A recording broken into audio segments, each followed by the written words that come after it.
Hello everyone. இன்னைக்கான video வந்து இந்த தம்ப்நெயில் கிரியேட் பண்ணுறதுக்கு நான் எத்தனை தம்ப்நெயில்ஸ் கிரியேட் பண்ணி அதை எடிட் பண்ணி அதை வேணான்னு சொல்லி டெலிட் பண்ணி அப்புறம் லாஸ்ட்டாக இந்த தம்ப்நெயில் கிரியேட் பண்ணேன் அப்படின்னு சொல்லி தான் பார்க்க போகிறோம். பார்க்குறதுக்கு ரொம்ப ரொம்ப அப்படி மாதிரி ரொம்ப கஷ்டப்பட்டு பண்ண மாதிரி அப்படி தெரியல. பட் இது பண்ணுறதுக்கு நான் ரொம்ப நிறைய ஃபோட்டோஸ் எல்லா தம்ப்நெயிலுமே அப்படி தான். நிறைய ஃபோட்டோஸ் டெலிட் பண்ணி ரீப்ளேஸ் பண்ணி நிறைய எடிட் பண்ணி இது நம்ம ஒரு தம்ப்நெயில் கிரியேட் பண்ணுவோம், அது வேண்டாம்னு சொல்லி வேறு ஒன்று பண்ணுவோம். சரி, இதை விட இந்த இடத்துல இந்த பிக்சர் வச்சா அழகாக இருக்குமே அப்படின்னு சொல்லி இது வந்து ஃபஸ்ட்டு நான் கிரியேட் பண்ண தம்ப்நெயில். அதை விட நான் லாஸ்ட்டாக செட் பண்ணிக்கிற தம்ப்நெயில் வந்து நல்லாயிருக்கும். இந்த வீடியோவோட தம்ப்நெயில் வந்து நான் வீடியோ லிங்க்கே நான் உங்களுக்கு இதில் கொடுக்குறேன், டிஸ்கிரிப்ஷனில் நீங்கள் போய் பாருங்கள். அதுக்கு வந்து இந்த பிக்சர்ஸ் எல்லாம் வச்சா நல்லாயிருக்கும் அப்படின்னு சொல்லி நம்ம ஃபஸ்ட்டே ஃபிக்ஸ் ஆகும். அதெல்லாம் பண்ணும்போது வீடியோஸ் எடுக்கும் போதே சைட் பை சைடு இந்த பிக்சர்ஸ் எல்லாம் எடுத்துகிட்டு வருவோம். பட் நம்ம வந்து தம்ப்நெயிலில் ஒரு 5 ஃபோட்டோஸ் அப்படி வைக்க போகிறோன்னா நம்ம ஒரு 20 ஃபோட்டோஸாச்சும் மினிமம் எடுப்போம். தம்ப்நெயிலில் வைக்கிறதுக்கு தேவைன்றது வந்து ஒரு 5 or 6 பிக்சர்ஸ் மேக்ஸிமம் அவ்வளோதான் வைப்போம். பட் எடுக்கிறது வந்து நான் இதுக்கே ஒரு 20 ஃபோட்டோஸ் கிட்ட எடுத்திருப்பேன். தம்ப்நெயிலே ஒரு 6 to 8 டைம்ஸ் எடிட் பண்ணி போட்டிருப்பேன். இப்போ பார்த்துட்டு வர எல்லா பிக்சர்ஸுமே நான் தம்ப்நெயிலில் வைக்கணும் அப்படின்னு சொல்லி தான் எடுத்தேன். பட் ஒரு சிலது பிளர்ராக இருக்கும், ஒரு சிலது ஆங்கிள் சரியில்லாமல் இருக்கும், ஒரு சிலது எடுக்கும்போது இது வைக்கணும் அப்படின்னு தோணும். பட் எடிட் பண்ணி முடிக்கும் போது இது வேண்டாம், இதை விட அது வச்சா நல்லாயிருக்குமே, இதை விட அதோட ஃப்ரேம் சைஸ் அதிகமாக வச்சா நல்லாயிருக்குமே அப்படின்னு சொல்லி நமக்கு தோணும். அப்போ அதெல்லாம் நம்ம ரிலேட் பண்ணிடுவோம். ஸோ இன் ஹேண்ட் ஒரு எக்ஸ்ட்ரா ஒரு ஃபியூ பிக்சர்ஸ் வச்சுக்கிறது தப்பு இல்லை. நான் அப்படி தான் எடுத்திருக்கேன். இது காட்டுறது நான் எத்தனையோ பிக்சர்ஸ் உங்களுக்கு காட்டுற மாதிரி இருக்கும். பட் நான் எடிட் பண்ணி போடும்போது கொஞ்சம் பிக்சர்ஸ் தான் போட்டிருப்பேன். மேக்ஸிமம் 8 பிக்சர்ஸ், இல்லைனா ரொம்ப குட்டியாக ஆயிரும், என்ன கண்டென்ட் இருக்குன்னே தெரியாமல் போயிடும்.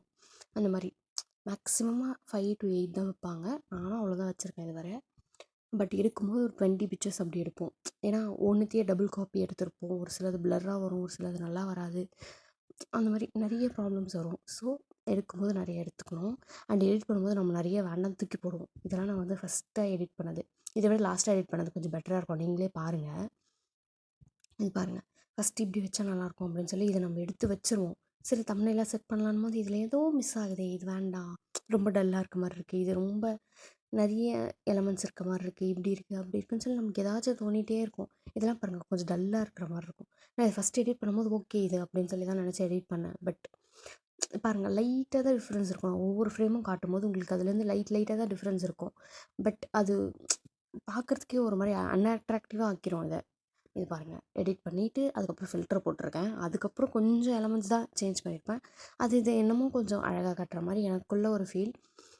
அண்ட் பார்க்குறவங்களுக்கும் இப்படி இருந்தால் நல்லாயிருக்கும் அப்படின்னு சொல்லி நம்ம பர்ஸ்பெக்டிவ் எப்படியோ அதை வச்சு தான் நம்ம தம்ப்நெயில் க்ரியேட் பண்ணுவோம் மோஸ்ட்லி. அண்ட் நம்ம திங்க் பண்ணுறதே நம்ம ஆடியன்ஸாக இருந்தால் இது நமக்கு பிடிக்குமா பிடிக்காதா, இது கொஞ்சம் அட்ராக்டிவாக இருக்கா இல்லையா, அப்படி தான் யோசிச்சு க்ரியேட் பண்ணுவோம். நான் ஃபஸ்ட்டு காட்டினதுக்கும் இதுக்கும் நிறைய டிஃப்ரென்ஸ் இருக்கும். நான் வேணால் லாஸ்ட்டாக ரெண்டுத்தையுமே ஆஃப் ஃப்ரேமில் கொண்டு வந்து காட்டுறேன் உங்களுக்கு, அப்போ டிஃப்ரென்ஸ் புரியும்னு நினைக்கிறேன். நீங்கள் வேணால் பாருங்கள். இதில் வந்து லெஃப்ட் சைடு அந்த ஒயிட் ஃப்ரேமில் இருக்கிறது நான் ஃபஸ்ட் எடிட் பண்ணது. இது வந்து லாஸ்ட்டாக எடிட் பண்ணது. நீங்கள் பார்த்தாலே தெரியும் தம்ப்நெயில் இப்படி இருந்தால் அட்ராக்டிவாக இருக்குமா, அப்படி இருந்தால் அட்ராக்டிவாக இருக்குமான்னு. ஃபஸ்ட் நம்ம எப்போவுமே க்ரியேட் பண்ணும்போது ஒரு ரஃப் காப்பி இப்படி தான் வரும். அதுக்கப்புறம் நம்ம எடிட் பண்ணி ஒரு 5 to 6 டைம்ஸ் எடிட் பண்ணேன். எனக்கு அப்படி தான். மேபி ஒரு சிலவங்க எக்ஸ்பர்ட்ஸ் ஒரு டைம் 2 டைம்லேயே பண்ணிடுவாங்க. வேணுமோ நான் இப்படி தான் பண்ணுறேன் இப்போ வர. பார்த்தா தெரியும் நினைக்கிறேன், இதுதான் struggles main creating a thumbnail. But இதெல்லாம் ஃபேஸ் பண்ணி தான் ஆகணும், வேறு வழியே இல்லை நமக்கு. இது ஏதோ ஒரு வகையில் உங்களுக்கு கொஞ்சம் யூஸ்ஃபுல்லாக இருக்கும்னு நினைக்கிறேன். இப்போ பிகினராக இருக்கீங்கன்னா அந்த மாதிரி பண்ணால் நல்லாயிருக்குமா, இந்த மாதிரி பண்ணால் நல்லாயிருக்குமான்னு உங்களுக்கு ஒரு ஐடியா கிடச்சிருக்கும்னு நினைக்கிறேன். அதுக்காக தான் இதை ஷேர் பண்ணேன். சும்மா ஒரு கண்டென்ட் போடணும் அப்படின்னு சொல்லி இல்லை. பட் அப்படி க்ரியேட் பண்ணால் நல்லாயிருக்குமா, இப்படி க்ரியேட் பண்ணால் நல்லாயிருக்குமா. ஸ்டார்டிங்கில் எல்லாருமே கொஞ்சம் அன்அட்ராக்டிவாக அப்படி இருக்கிற மாதிரி தான் இருக்கும் தம்ப்நெயில் க்ரியேட் பண்ணும்போது. பட் கொஞ்சம் போக நமக்கு கற்றுப்போம். நான் நம்ம சேனல்லே 150 வீடியோஸ்க்கு மேலே அப்லோட் பண்ணிட்டேன், இன்க்ளூடிங் ஷார்ட்ஸ். பட் இப்போவுமே நான் ஒரு 5 தம்ப்நெயில் க்ரியேட் பண்ணுறேன்னா பார்த்துக்கோங்க. கொஞ்சம் போக தான் கற்றுப்போம்.